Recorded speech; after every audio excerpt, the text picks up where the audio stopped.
So this evening, again, I've been having a root through one of the record boxes and pulled this one out.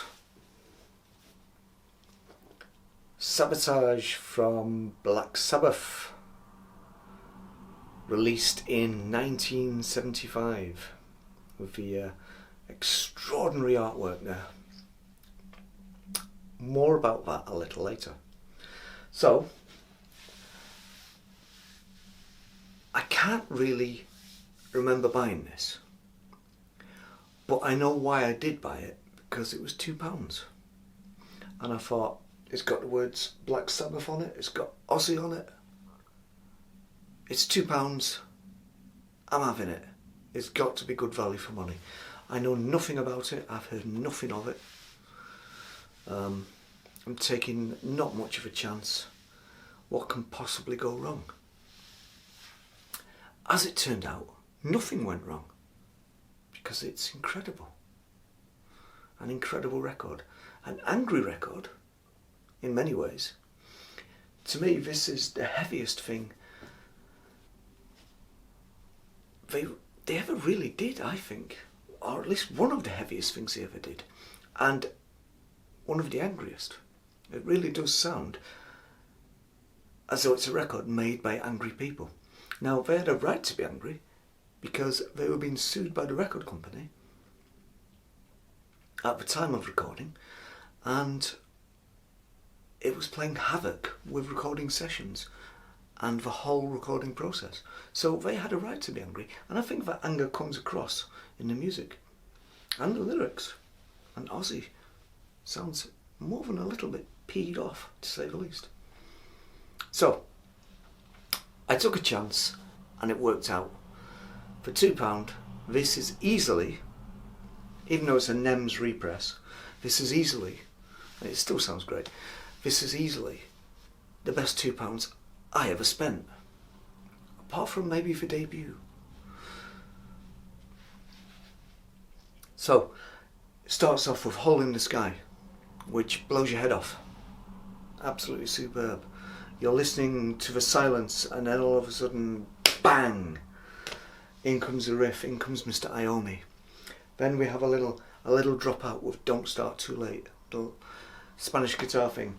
Then, Symptom of the Universe again, blows your head off. That riff is insane. And then, the tour de force of side one, Megalomania. Absolutely insane. A true behemoth of a song, of a metal classic, featuring, of course, towards the end, Ozzy Osbourne's Request, which always makes me laugh and always will. It's absolutely superb. Then side two is a little mellower, a tiny bit mellower. We have Thrill of It All, which is a heavy one. Super Czar, which is an extraordinary recording, let's just put it like that. And then we have Am I Going Insane Radio, which again is an extraordinary recording. And then the creme de la creme on this particular side, The Writ, which is probably Black Sabbath at their angriest. It really is a barbed comment on all sorts of things, but probably what was happening to them at the time, in the courts, out of the courts, whatever. Back to the cover.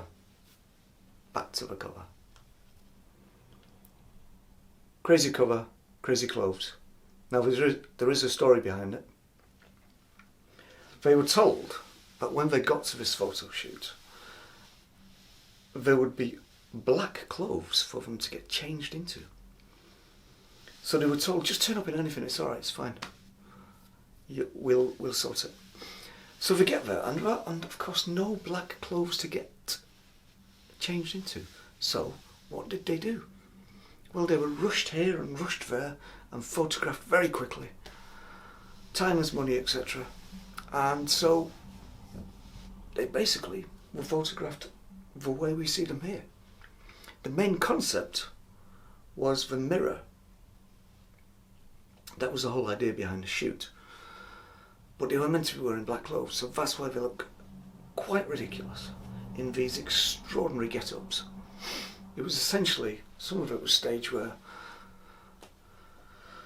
and I don't know about the rest of it. I can't work out the red tights on Bill Ward. I can't work what's going on there at all. But you know, it was 1975, so who are we to question these things? Anyway, by the time the guys saw the actual sleeve, it was too late. They couldn't do anything. It was done. It was out in the shops, wherever. It was too late to do anything about it. They were promised faithfully by the designers, the photographer, we'll sort it out. We'll add black clothes in post-production. Of course, they didn't. Probably because they didn't have time, they couldn't, or maybe it's because they were sabotaged. That is the reason they called the record Sabotage. Because Ozzy and the guys felt that the whole process was being sabotaged by everything that was going on to do with the record company, etc, etc, etc. But out of that anger came something monstrous and massive and wonderful. This is a great, great record. This, I think, has to be my favourite Black Sabbath record. I discovered it completely by accident, and like I say, it's the best £2 I ever spent. I think this, if most Black Sabbath fans were honest, would be their favourite of the Ozzy era. Maybe not their favourite Sabbath album ever, but their favourite of the Ozzy era. I think you'd probably get 90% agreement on that one, if not more, because it really is a monster. But it was born out of hellish conditions for the guys, and you can tell by listening to it. So have you heard Sabotage by Black Sabbath? Isn't it a monster? Isn't it a vicious, vicious record? For 1975, it's incredible. It really is. Now, how did it do on the old charts? Well, in Britain, it got to number 7, so that's very good. In the US, it got to number 28, so it's still not bad. Critics liked it. They actually liked it. They felt that what I feel, the anger was great. It was what people wanted from Black Sabbath. This is the album people had wanted from Black Sabbath. It was the perfect mix of anger, more subtle passages, to make what is a tremendous record. It's not perfect, but what is? But it's very, very good. So that's Black Sabbath, Sabotage, 1975.